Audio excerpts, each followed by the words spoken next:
Feeling under the weather? Let's make sure you get an accurate temperature reading with your CVS Health digital thermometer. First, let's identify your thermometer type. You likely have one designed for oral, rectal, or underarm use. Knowing this is key for accurate results, no matter which type you have. Begin by washing your hands thoroughly with soap and water. This ensures a clean and hygienic process. Now, locate the power button. It's usually marked clearly and press it to turn on the thermometer.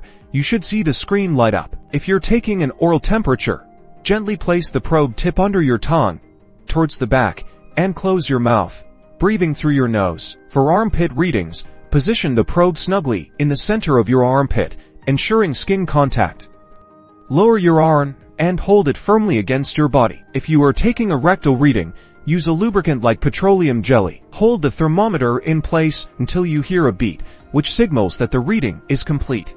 This usually takes about 30 seconds to a minute. Once you hear the beep, carefully remove the thermometer and read the temperature displayed on the screen.